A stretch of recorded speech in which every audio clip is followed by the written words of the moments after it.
George Gopen here again. We were mid-section, in the middle section of T.S. Eliot's Wasteland, and we will return to where we were. Now, in our last hour or so, we looked at the beginning of the Forest Sermon. We looked at those lines, and we looked at those lines, and we looked at those lines, and that ended where we were. We spent all of our last 50 minutes on it. How many lines was that? Why does it matter? Well, I get paid by the line. No, that's not true. It's 14 lines. Isn't that just an accident? You know, it could be. But I don't think so. I don't think so because we've already had an introduction to Elizabethan England by allusion, by reference, and especially to a poem of Spenser's, which is written in stanzas that are 18 lines long. But 4 of those lines were 3-beat lines instead of 5-beat lines. So it's as if he had kind of hidden a sonnet by disguising it with these extra 3-beat lines. Isn't that just an accident on Spenser? Oh, no. The Epithalamium is a poem where each stanza has 16, 17, or 18 lines, all of which are iambic pentameter, except for 2 or 3 per stanza. No, those numbers clearly don't mean anything because I keep on saying or 15, 16, 17, 18, or 2 or 3. Well, it turns out they have an enormous amount to do with what that poem's doing. And as I say, we will turn our attention eventually to that poem. It's astonishing. So I think we've had at least a poking into Elizabethan poetry, and we've got Andrew Marvell as well. And kind of sonnets are in the air, if you will. And his first stanza graph, before he takes a break in space between the lines, is 14 lines. Another reference to, I'm sure you're all counting lines below, that's no, but an experience of. If you've read a lot of sonnets, you know how long it takes. It takes about 1 minute, by the way. Try it out. It takes around a minute to read 14 lines out loud. You get a sense also of the rhythm of the sonnet, sort of how it progresses. We're going to look at this in some detail after we look at these lines. So let's go back to our lines. You see, stanza graph, there is the spatial break between the 14 lines we looked at and the lines we're going to look at now. A rat. Sound repetition? Well, it's been some time since we looked at the line before this. Sweet aims run softly, for I speak not loud or long, but at my back in a cold blast I hear the rattle of the bones and chuckles spread from ear to ear. We have here, ear, and ear. Sound repetition. We have back and blast and bones for the bees. But we have back and blast and rattle for the ah sound. And the bees also have the B from but. butt at my back in a cold blast. I hear the rattle of the bones and chuckle spread from ear to ear. And we talked about how that might be a skull. Does the skull look like it's always chuckling? Isn't that one of the horror things that makes, so many young people know, into skull and crossbones as how they dress up for Halloween? The skull only looks like a chuckling from ear to ear. A rattle of the bones and chuckle spread from here. Rat, pat, pat, pat, pat, rattle. A rat crept. A rat crept softly through the vegetation. So we have rat and rattle that talk to each other. Hold that in mind. A rat is creeping through the vegetation. If your stomach wasn't turned by what you've seen left over from the orgy last night on the banks of the Thames, the fact that you got rodents creeping around is even worse. Dragging its slimy belly on the bank. Well, the bank was slimy and its belly is slimy. And he's dragging it, rat, drag, rattle, rat, drag, all at the beginning of the line, those three words. Its slimy belly on the bank, belly, bank, bones, the bees, blast, bees, butt blast, bones, belly, black, bank. While I was fishing in the Dull Canal. Dull Canal doesn't sound like a fun place, does it? Sounds gray. Sounds a little cold. It's a canal, not a river. Somehow man-made.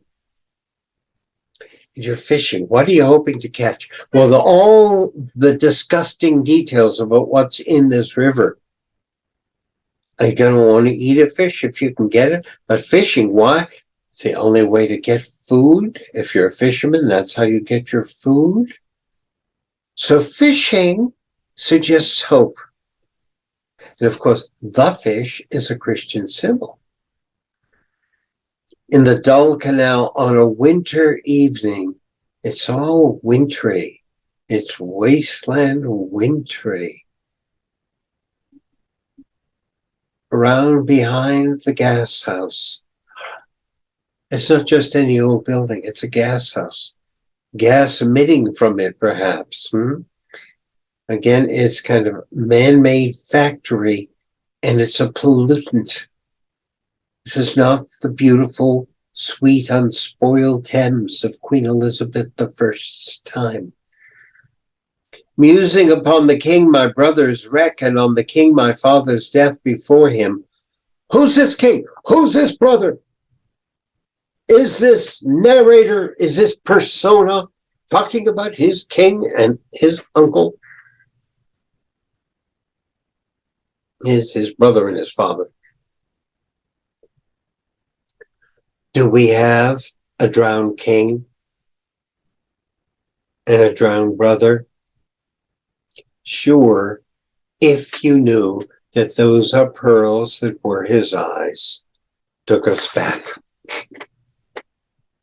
to the Tempest. So, we're back with the Tempest, and you juxtapose the Tempest now to fishing in the Dull Canal behind the gas house. And the juxtaposition of the glory of Elizabethan life and the dullness of the wasteland. White bodies naked on the low, damp ground, and bones cast in a little low, dry garret. You see how much more disgusting this gets if all these allusions play into what we're talking about. White bodies naked on the low, damp ground may bring us back to the orgy of last night with the nymphs and the city directors. But there is sex on the greasy, wet, slimy river bank, and then they pollute the river, and when they leave, the rats come out of hiding. Sex gone bad in the wasteland, folks. And bones cast in a little low, dry garret. Death. Skeletons. Dry, low waste. Rattled by the rat's foot only. I told you rat and rattle talk to each other. We had them separately above, rattled by the bones, and a rat crept softly, and now the bones proceed rattled by the rats. This is a kind of musical thing where these little motifs come back in and hit you again, hit you again, and hit you again. Rattled by the rat's foot only year to year. But at my back from time to time I hear Andrew Marvell's Coy Mistress is back. Everything's coming back in at least twos, sometimes threes. I hear the sound of horns and motors, which shall bring Sweeney to Mrs. Porter in the spring. What are the sounds of horns and motors? Where are we? We're in the 20th century wasteland. We're with the orgy last night. So the horns and motors are automobiles. 1922, there were plenty of automobiles. But at my back, I always hear the sounds of horns and motors. But you know something? We've got another illusion.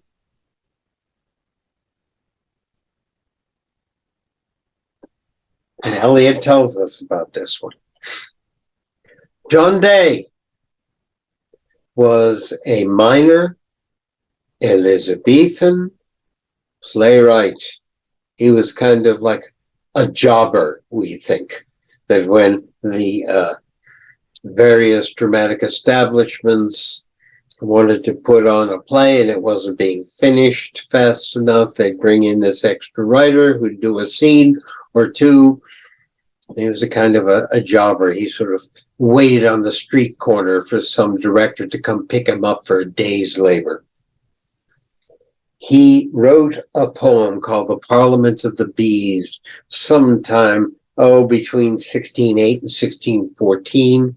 It wasn't published till 1641, but there he was in the middle of Shakespeare's time. Shakespeare writes his last play in 1612.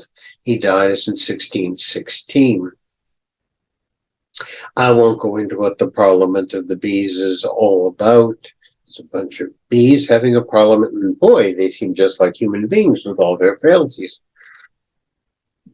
And there are these four lines that when of the sudden listening you shall hear a noise of horns and hunting, which shall bring Actaeon to Diana in the spring, where all shall see her naked skin. Who's Actaeon? Who's Diana? Diana is the goddess of the hunt in ancient Greek mythology. She's also the goddess of chastity. Who is Actaeon? Actaeon is just a guy, he's a hunter, he's out with his friends hunting. And he comes across some versions say a cave in which Diana is bathing, and she is therefore naked, and he gets to see the goddess naked. When she discovers she has a voyeur problem, she gets furious. And she changes him into an animal. And I remember Philomela was changed into an animal to save her, into a bird. She changes him into an animal just for the opposite. He's not going to be safe. She changed him into a deer. Now along come his friends, and they don't realize it's Actaeon changed into a deer. They think it's a deer. So they and their dogs tear Actaeon to pieces. Not only kill him, but tear him apart and dine on him. And Diana has her revenge. Now let's go back to the wasteland lines.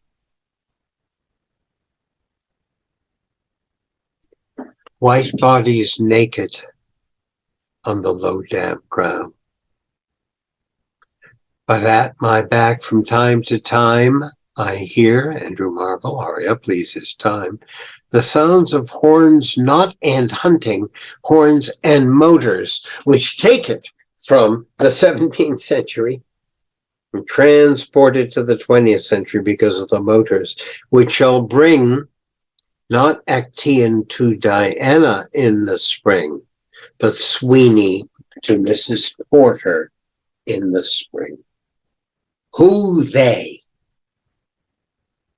Eliot was assuming that people would recognize the name Sweeney because Sweeney is a creation of Eliot's.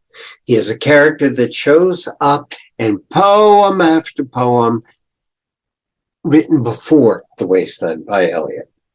And he is Apeneck Sweeney. He is ugly. He is gangling. He is a horrible person. Signs of sexual coarseness. He's just a terrible human being, off-putting in the extreme. Now, this Sweeney is brought to Mrs. Porter. Who is Mrs. Porter? Well, we find out who Mrs. Porter is in the next line, but only if we already knew who she was. And of course, most of us today don't know this reference. Sweeney to Mrs. Porter in the spring. Oh, the moon shone bright on Mrs. Porter, and on her daughter they washed their feet and so do what? Why am I singing? Because this is a reference to an Australian soldier's drinking song. And it includes Mrs. Porter and her daughter. And they do wash in soda water because water rhymes with daughter in the song. But their feet is a euphemism on Eliot's part.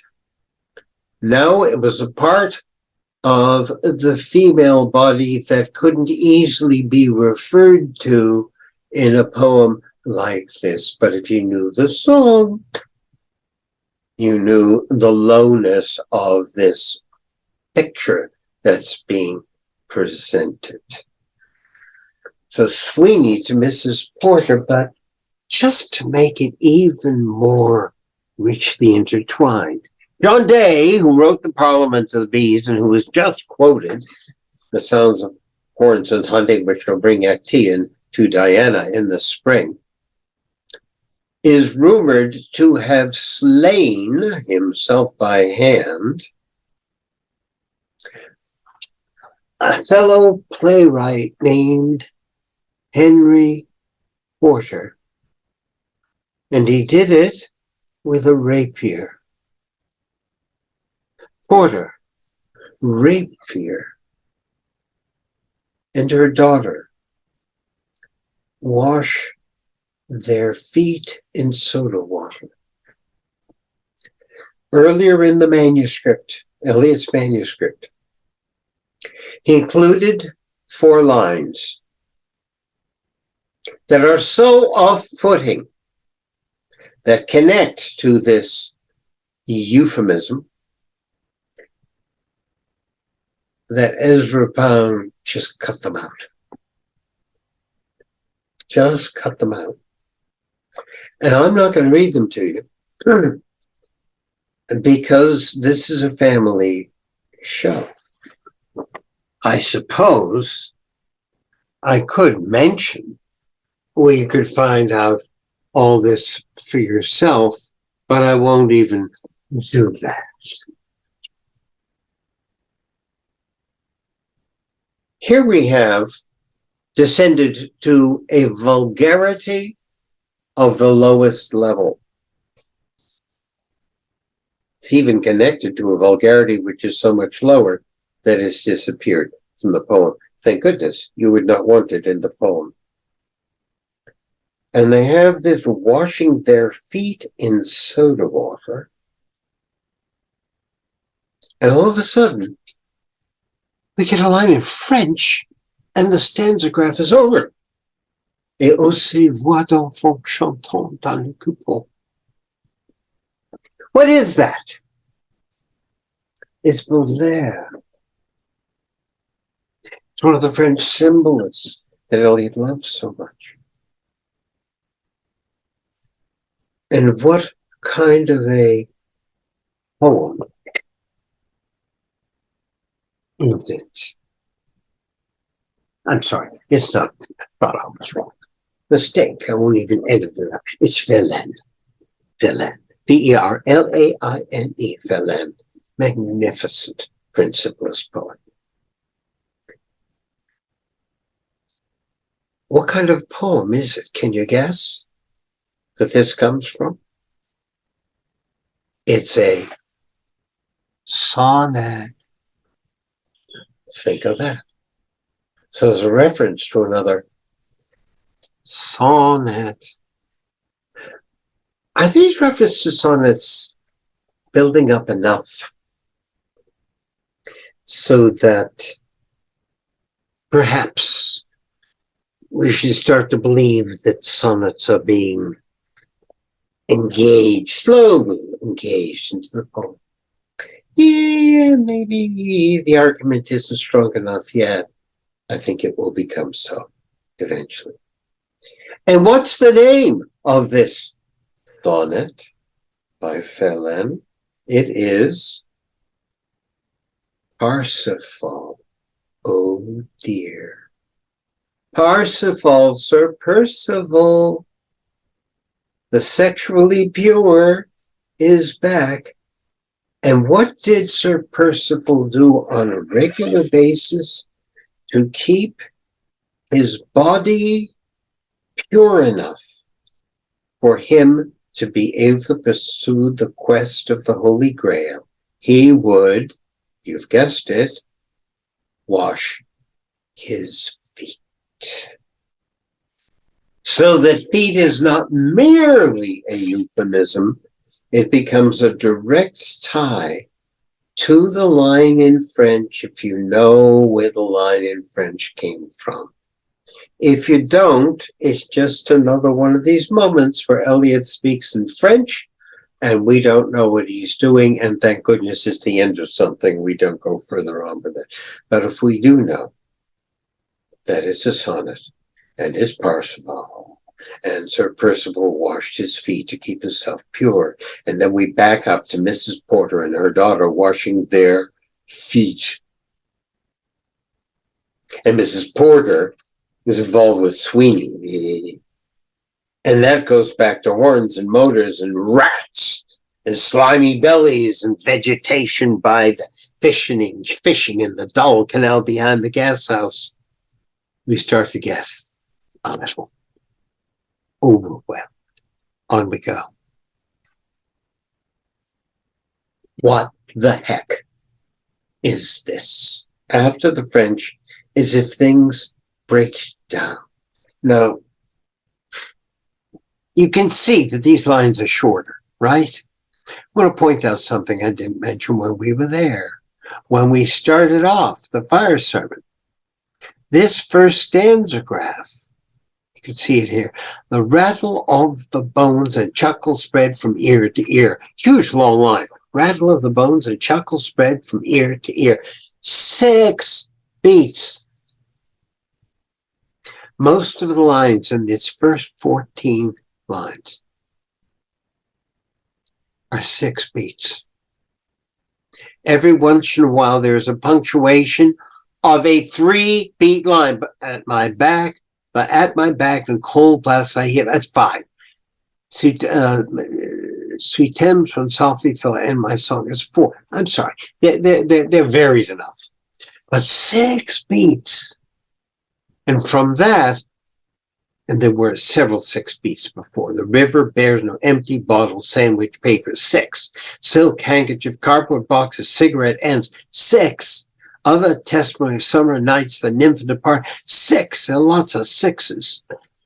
There is a shift from that stanza graph. You can see the lines are somewhat shorter, but it's not a visual, it's an auditory thing. How many beats? Rat crept softly through the vegetation. 5. Dragging the slimy belly. 5. I was fishing in the tall canal. 5. You have a change of meter, if you will, from a passage dominated by 6 beats to something shorter, dominated by 5 beats. And then we go from that to twit, twit, twit. Chug, chug, chug, chug, chug, chug. How do I know that's 3 instead of chug, chug, chug, chug, chug, chug? Because we've had chug, chug as a line before. And it is the noise that the British say the nightingale makes. Chug, chug, chug, chug, chug, chug. That is what that term is. So, oh yeah, twit, twit, twit, chug, chug, chug, chug, chug, chug. You know, if you know that there are 3 beats in each of those 2 lines, that don't seem as twittery, as jugulated. Now, twit, twit, twit, chug, chug, chug, chug, chug, chug. So, but twit, twit, twit, chug, chug, chug, chug, chug, chug. So rudely forced. Where does that jug, jug take us back to? Philomela, changed into a nightingale to get away from the constant raping by King Tereus. So one might hear the nightingale cry, so rudely forced, so raped in this tiny little passage. 3 beats, 3 beats, so rudely forced.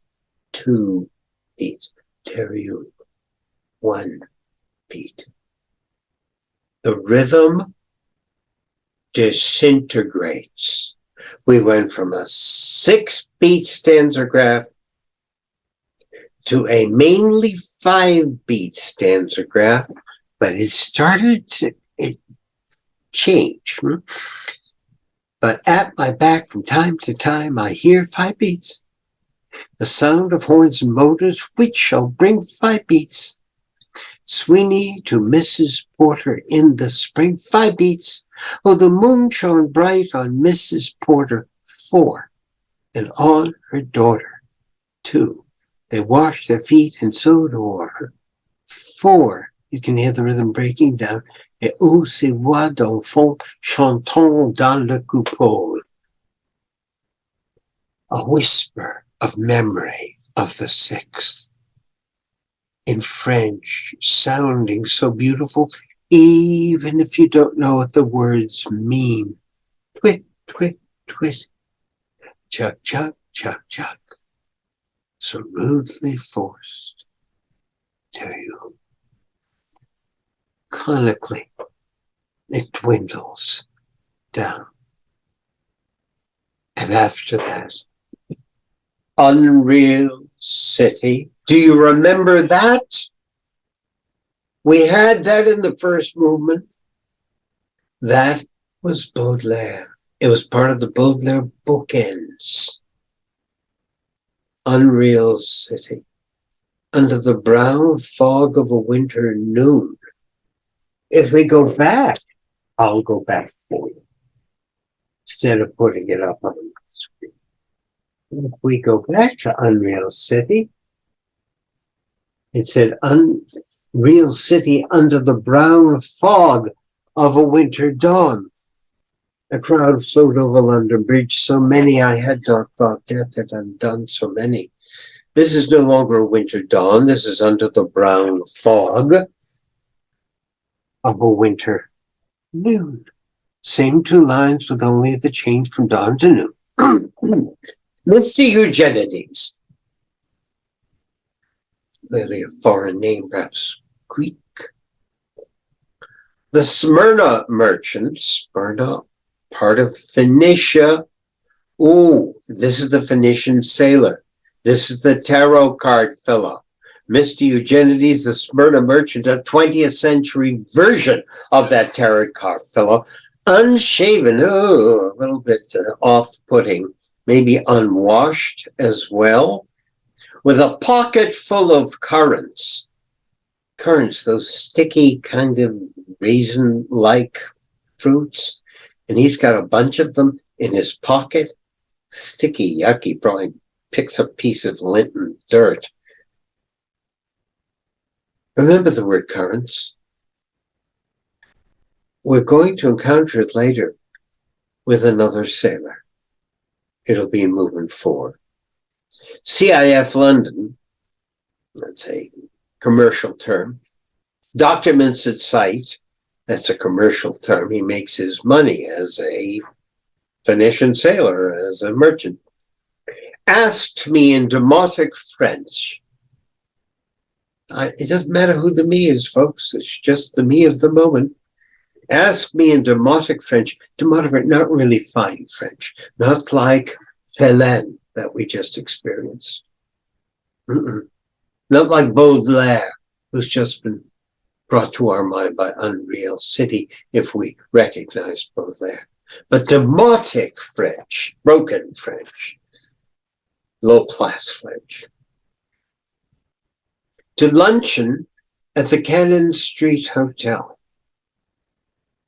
a known gay bar. Now, you don't see much in this way in poetry by 1922. Any kind of references to homosexual love were done so quietly, even if it's not quiet, with an air of deniability. If you said, oh, that line, because this was not acceptable public behavior in 1922. It's been a century. We've made a good deal of progress. More yet to be made, I'm sure. To luncheon at the Cannon Street Hotel, followed by a weekend at the Metropole, a seaside hotel known for its accommodation of prostitutes. So we are back with the sex for hire by the water. You see, this is not just a whole bunch of jumbled stuff that Eliot throws together, tries to impress you with his elitist knowledge. Now, this is tight-knit to the point, but look how long it takes us to get from one line to another, as we have to bring up conscious memory of how it speaks not only to other literature, but to his own poem, as this poem grows in richness and in a kind of interrelatedness that's new to poetry. What's it like? It's like what Beethoven can do with motifs and keys and intervals in his string quartets. It's kind of rich talk. Well, yeah, I've heard it, but it sounds different now. Or, yeah, I've heard it, it reminds me of before. And if you juxtapose that with, he's being musical. Okay. And a stanza graph. And now we come to what for me is the most astonishing portion of this astonishing poem. We have arrived at the midpoint.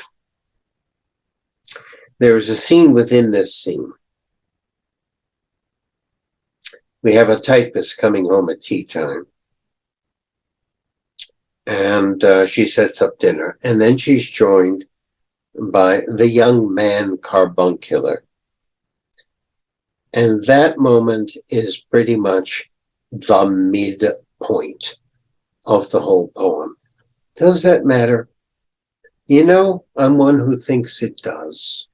I think in great works of literature, I always learn some, not always, I often learn something by seeing what the midpoint is, seeing how symmetrically the work unfolds from back to front and from front to back from that moment.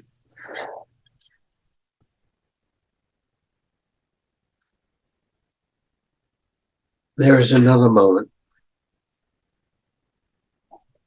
that is astonishing in its power. And I might as well talk about it right now because I'm going to have to talk about it in 5 minutes if I don't do it now.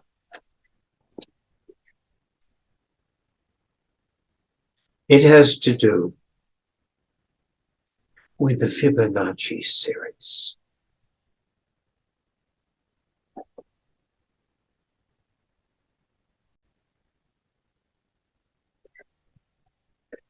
So now we come to an extended moment that for me is the most astonishing thing in the whole astonishing poem. We come to a scene at the violet hour. A typist comes home from her job. We see her apartment. She sets up dinner. She's expecting a dinner guest. He shows up, the young man carbuncular. They have dinner. It's then clear that they are going to engage in sex. They do so. He leaves, and we get her response, her reaction to it. And then we wander off into something else, and this section is done. And so you've got the plot line, you've got the characters. What's so astonishing? Well, trust me, it makes sense for me to go off track right now and tell you a good deal more about the Elizabethan sonnet. Trust me, there'll be a good reason for it. But I don't know how many of you are familiar with Elizabethan sonnets.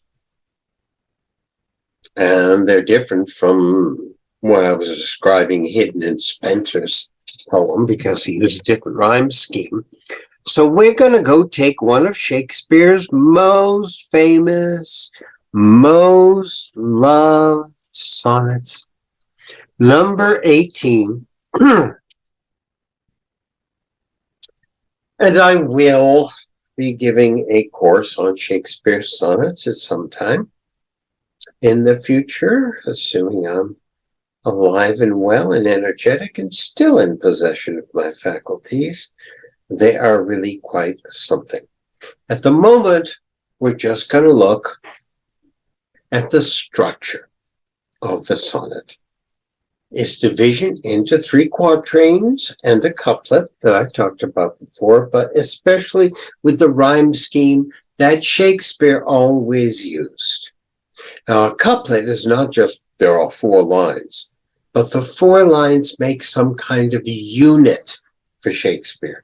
You will often find a period at the end of the 4th, 18th, and 12th lines, or maybe a colon or some major mark of punctuation. The first line rhymes, we call it with A, and the second line rhymes with B. The third line repeats the first line's rhyme, A, and the fourth line repeats the second line's rhyme, B, A, B, A, B.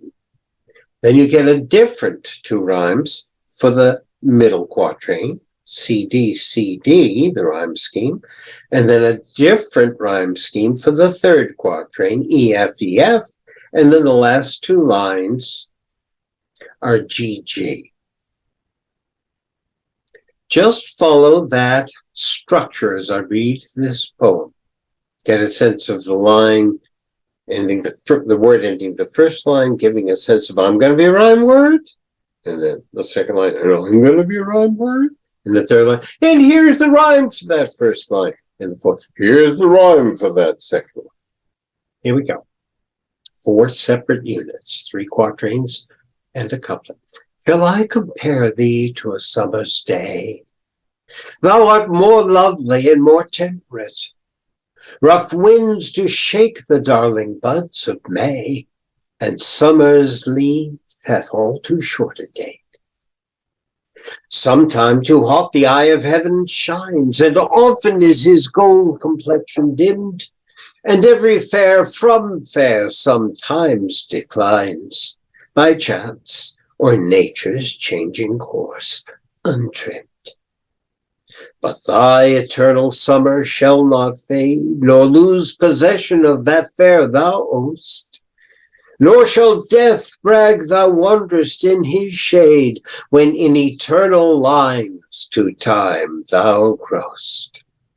So long as men can breathe or eyes can see, so long lives this, and this gives life to thee. A sonnet of Shakespeare writing to a loved one about how well loved the loved one is. That's what we've always assumed. I don't read it that way. Tune in for the course on the sonnets. But did you hear the units and how each is a unit? The first 4 lines says, should I compare thee to a summer's day? And the answer is no. I shouldn't. Let me tell you all the things wrong with summer. Most people remember this sonnet, if they remember it all, by its first line, and figured the rest of the sonnet, which I can't remember, is how my love resembles a summer's day. But actually, it's no, I won't. The second quatrain is, boy, are there things wrong with the sonnet. Sometimes this happens, and often that time, and every time this happens, either by chance or by nature.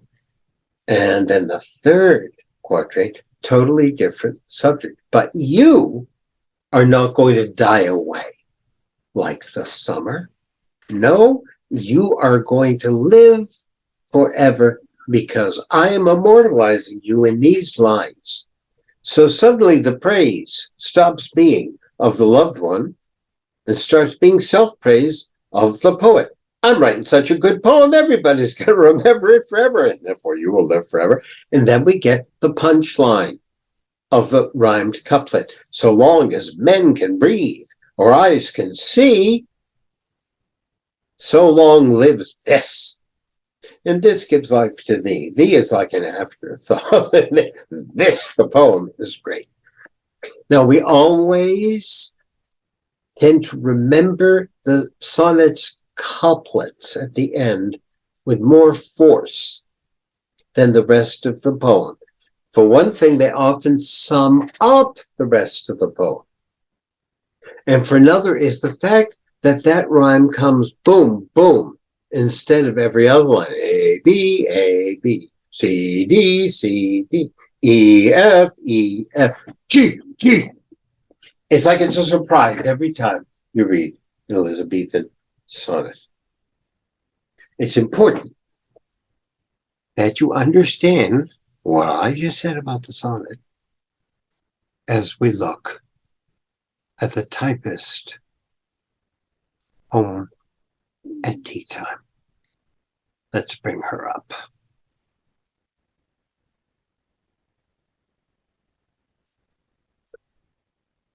At the violet hour, when the eyes and back turn upward from the desk, when the human engine waits like a taxi throbbing, waiting. I, Tiresias, though blind, throbbing between 2 lives, old man with wrinkled female breasts, can see at the violet hour, the evening hour that strives homeward and brings the sailor home from the sea, the typist home at tea time, clears her breakfast, lights her stove, and lays out food in tins.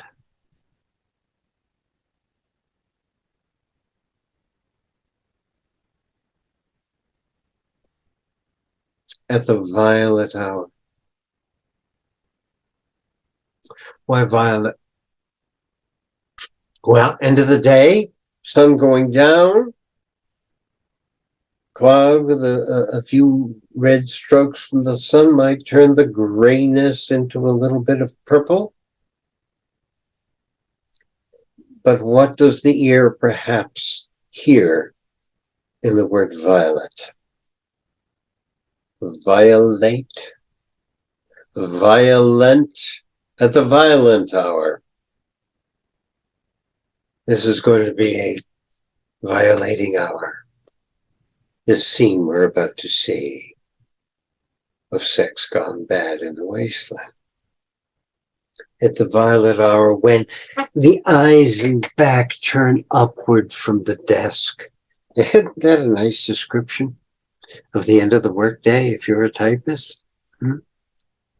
The eyes and then your back turns upward from the desk. Lovely. When the human engine waits, like a taxi, throbbing, waiting. He actually gets the throbbing music into the line. Wait.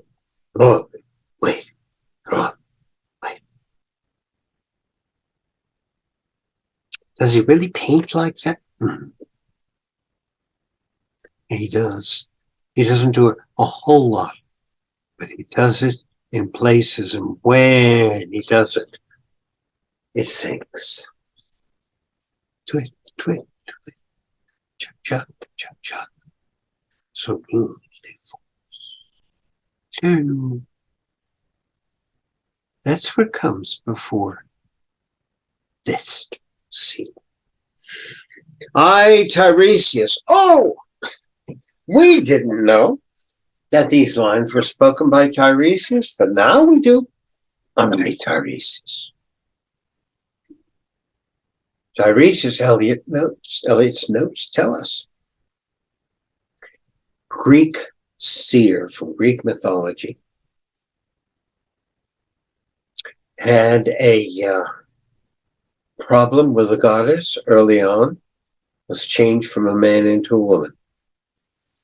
Had another trauma later on, changed from a woman back to a man, and therefore he is a conglomeration of male and female. And Eliot's note tells us all the women in this poem are one woman, all the men in this poem are one man, and they both come together in Tiresias. So here we have the seer, the prophet, the Sibyl of Cumae, through the Madame Sosostris clairvoyante to Tiresias, who really can see the future and has seen it all. Here he is. He sees the typist getting ready to go home. I, Tiresias, though blind, he's been struck blind by one of these goddesses he's offended. And it's, of course, ironic that the blind man can see more clearly than anyone else. I, Tiresias, though blind, throbbing between two lives, throbbing, waiting, throbbing, waiting, throbbing between two lives of male and female. Old man with wrinkled female breasts can see at the violet hour. Repeat that term just in case you didn't think it was significant. Now we know it's significant. It's been done twice. The evening hour that strives homeward, like the time itself is striving to get homeward, and brings the sailor home from the sea. And what would every British child in 1922 recognize that line as being, and many American kids too. I had to memorize this poem as, I think, a junior in high school. Robert Louis Stevenson's Requiem. Home as the sailor home from the sea, and the hunter home from the hill. Asking to be buried somewhere. That would be a nice place to be buried. It's only an 8-line poem. Look it up, it's fun. So we hear this sense of home as the sailor, home from the sea, and the hunter, home from the hill.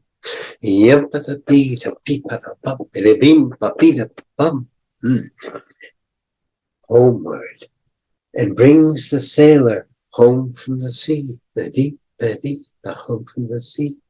The typist home at tea time. The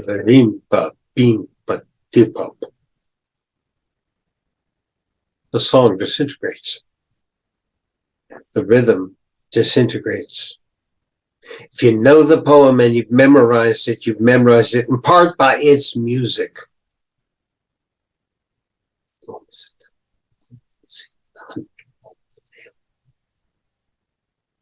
And you're singing along with Eliot's line.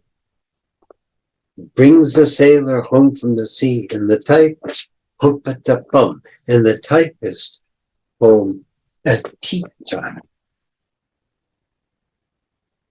A bit of disintegration, just a touch, just a little bit. And it seasons the stew that is developing here. Clears her breakfast. Okay? She made breakfast, she ate breakfast, she hurries off to the office, she doesn't clean up beforehand. Now, does this say something about her? Yeah, 1922, London, perhaps so, a pop-up person would clear up after the meal, do the dishes, and then get on with the rest of life. But she comes back in, because she's not the kind of person, there's all this dirty dishes waiting for her. So she has to do the dirty dishes. She clears her breakfast. She lights her stove in anticipation of eating something up and lays out foods in tins. Now, in America, we would say cans instead of tins. So she doesn't have any fresh food. She has canned food. Now, maybe that's mainly because of what she can afford. Maybe it's because she doesn't care to go to a market if there were a market.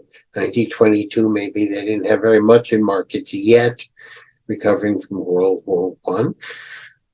But in any event, the food is tinned, is canned, and not fresh. Let's go back to our lines. It all paints a picture.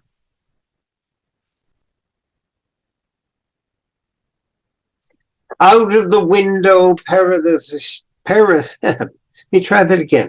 Out of the window, perilously spread, her drying combinations touched by the sun's last rays. On the divan are piled, at night, her bed, stockings, slippers, camisoles, and stays. Do you recognize any music in Out of the Window, perilously spread? Does it remind you of Walt Whitman's Out of the Dooryard, endlessly blooming, his poem Mourning for the Death of Lincoln? Out of the window, perilously spread. Now, take the Whitman poem with its mourning, but its depth in nature, and juxtapose that to her drying combinations. Her underwear is out on the line, drying. It's been washed. Well, she washes that too. But there's her underwear for view of the neighbors, touched by the sun's last rays. So you've got this poetic, oh, the sun is setting and the last rays illuminate what? Her undergarments. Everything spoils. These illusions bring up things which then get spoiled. On the divan are piles. A divan's a couch, a sofa. And it interrupts itself, this description, by saying, at night her bed. Oh, she sleeps on this couch. And on the couch are piled stockings, slippers, camisoles, and stays. All of her laundry, and presumably dirty laundry, is on this sofa, and that's where she sleeps. And this is going to be, very probably, the location of the scene we're about to be welcomed into. Now, these are tiny little details, but between the tinned foods and the underwear on the clothesline and all the dirty laundry on the sofa and clearing it off in advance of this young man showing up,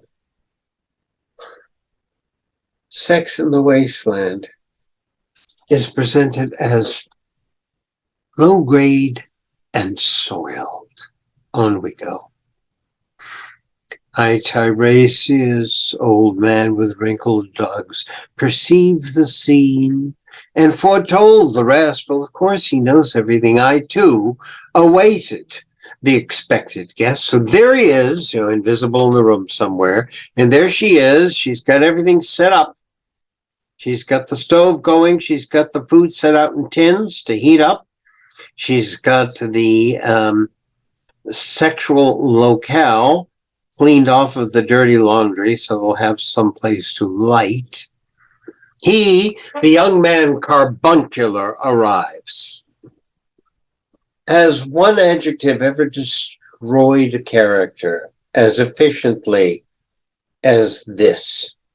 Carbuncle is a free-form stone that could be put in a ring. It'd be kind of nice, but carbuncle is also a free-form rock formation that can get attached to ship bottoms. It is bumpy and not smooth, and when it's used of a face, it means this young man is suffering from terrible acne. Young man carbuncular. So that adds to our sexual encounter here that he's got very bad skin. He arrives, a small house agent's clerk. He's not real big in the business world, with one bold stare, but he holds himself as being very important, especially when compared to a mere typist. One of the low, on whom assurance sits as a silk hat on a Bradford millionaire. Well, Bradford millionaire, that means new money. New money. And if he tries on a silk hat, he wears it to show he's rich, but he didn't grow up with it, so he never looks comfortable in it. And that's what this young man's stare looks like. And then we come to this extraordinary passage. I'm going to take it apart, piece by piece. Why is that a surprise? Truly, right? Here we go. The time is now propitious, as he guesses. The meal is ended. She is bored and tired. Endeavors to engage her in caresses which still are unreproved, if undecided. Okay, let's take care of the plot first. They've had the meal. A little bit of time has gone by. She's bored. She's tired. And he thinks, this is the moment. I could pounce. That's my guess. So he endeavors to engage her in caresses. And even although they're undesired by her, they are not reproved. So there she is saying, go ahead, do what you want to do. And there he is all hot and bothered. Oh, what I'm going to do. Why do I look at that as 4 lines? Because they rhyme in alternate style, quatrains. Now, Eliot, in his original manuscript, had page upon page upon page of quatrains. We've had a quatrain recently. And sort of half quatrains. But this is a real arrival at the rhyme sound with a full stop possible at the end of each line. Time is up as he guesses. Meal is ended. She is bored and tired. And endeavors to engage her in caresses, which still are unreproved and undesired. And it has that kind of rhythmic progression to it. Let's go on, see what we find. Oops. There we go. Flushed and decided, he assaults at once. Exploring hands encounter no defense. His vanity requires no response and makes a welcome of indifference. Another 4 lines that end with a period, like the first 4 lines ended with a period. So we have something quatrain-ish, a 4-line unit that's a unit. What about the rhyme scheme?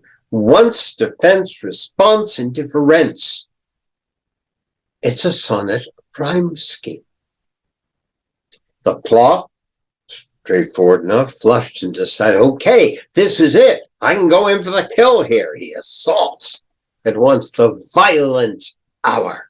Exploring hands encounter no defense. She's not putting up a fight. His vanity requires no response. He doesn't care if she's oohing and awing. Makes a welcome of indifference. He feels he is so unattractive that to get somebody who doesn't complain is a grand triumph. Sex in the wasteland, folks. Sex gone bad in the wasteland. Are we going to get another quatrain? Parenthesis. And I, Tiresias, have 4 suffered, all enacted on this same divan or bed. I who have sat by Thebes below the wall and walked among the lowest of the dead. End of parenthesis. Now there's a quatrain for you. It's all in parenthesis. It ends in a period. It's a whole separate topic, like we saw in the Sonnet 18 of Shakespeare, that the 3rd quatrain was a whole separate topic. No longer about the summer in you, it's about the poem in you. I have seen it all. I've sat by Thebes. I've talked with Oedipus. I've been with the lowest of the dead. I've been everywhere. I've seen everything. And now, what am I left seeing? What is the present moment all about? This kind of off-putting sexual encounter. Wouldn't it be something if we had a rhymed couplet to complete a sonnet? Bestows one final patronizing kiss and gropes his way, finding the stairs unlit. Is that a rhyme or not? When we teach poetry, we say that is an off rhyme, or that is a slant rhyme, something that almost rhymes, but doesn't quite. Is Eliot just dropping the ball at the last moment? He could have done a perfect sonnet, and all of a sudden we get this off rhyme. You see, I didn't mark the page of this. See if I can find it quickly.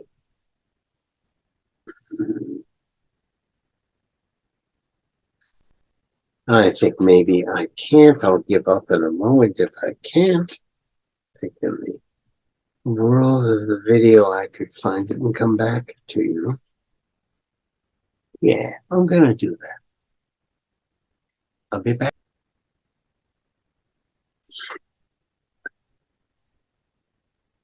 I could edit that out, I suppose, but you know, we're told that only Allah could make a perfect rug, and therefore every rug coming from the Middle East should have some tiny flaw in it to show its healing. If you look at the original manuscript, what we had here was not a couplet with a slant rhyme. What we had was a full quatrain, a full 4 lines, and it read like this. Bestows one final patronizing kiss and gropes his way, finding the stairs unlit. And at the corner where the stable is, delays only to urinate and spit. Ezra Pound cut out those 2 lines and commented, perhaps over the mark. Quatrains before, quatrains after, as far as the eye can see. Eliot, now I'm making this up, folks, but I can't believe that it was otherwise. And you'll see why as we continue. Eliot sees that off rhyme that is left by this being dequatranized and leaves it as an off couplet, as a couplet which shows something losing itself from the sonnet form. That last couplet goes G, G, and we're set up for it if we have a sense of 14 lines. We've had from the beginning of this third movement, if you're really sensitive to 14 lines, which very few people are, we get to the end of it, and if we are A, B, period, C, D, period, parenthesis, E, F, period, parenthesis, G prime, G minus. So what's happened? A sonnet is there, but it's got a lame ending. Now, we're well over an hour already in this session. So I think I'm going to leave you there with, like back in the 1930s at the movies, that would give you the perils of Pauline and have her tied to the railroad tracks, and the train is approaching, and the screen says, tune in next time to see what happens. Well, tune in next time, because we're only part of the way through this most amazing moment in the wasteland. Hope to see you then. Bye now.